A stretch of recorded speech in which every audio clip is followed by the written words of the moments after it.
Make no mistake, the final goal is to eradicate humanity as we know it. Once you understand the final destination, it becomes much easier to look back and identify the psychological conditioning, the biological tampering, the cultural grooming, and the educational prepping that we have been subjected to for decades in preparation to making us accept a post-human future. It takes a lot of physical and psychological abuse to get an intelligent species like ours to agree to its own extinction. Most, if not all, that has transcended in the last 60 years was designed to get us closer to accepting such a dystopian reality. Whether you care to accept it or not, we live in a hyper-controlled matrix where our perception of reality is meticulously planned, managed, and executed in order to control and steer us in whichever direction they wish.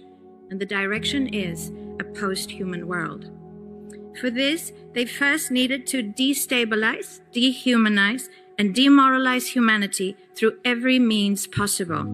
The destruction of the nuclear family, children being indoctrinated by the state, abortion, the eradication of God and spirituality from education, life in megacities and away from nature, toxic food, air, and water, social media, replacing real human connection and interaction, engineered financial crisis and taxation, endless wars and massive migration, stress, anxiety, depression, drugs and alcohol, constant fear-mongering, moral relativism as the new religion, and I could go on and on about how humanity has been influenced and forced to move away from all the things that give us strength, security, purpose, and meaning.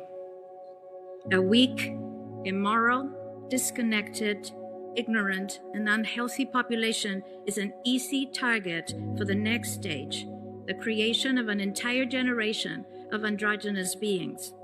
Masculinity is under attack psychologically, culturally, and biologically. Women are being replaced in sports, entertainment, and politics by men pretending to be women. And children are being indoctrinated at school to think that gender is a choice. The transgender movement is not a grassroots movement. It comes from the top. It has nothing to do with people's freedom of expression, sexuality, or civil rights. It's an evil psyop with a clear agenda to get us closer to transhumanism by making us question the most fundamental notion of human identity, our gender.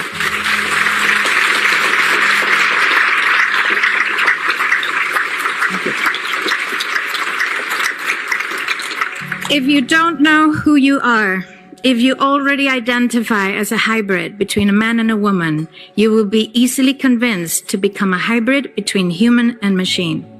Gender ideology is the 2 + 2 = 5 from George Orwell's 1984 dystopian novel. It's the final test to see whether we will follow the most absurd party line towards our own extinction. But 2 + 2 = 4. And no matter how you choose to dress, call yourself, or change your physique, will not change that.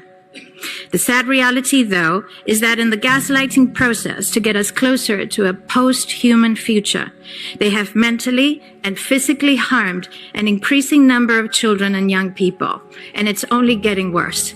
This must be stopped.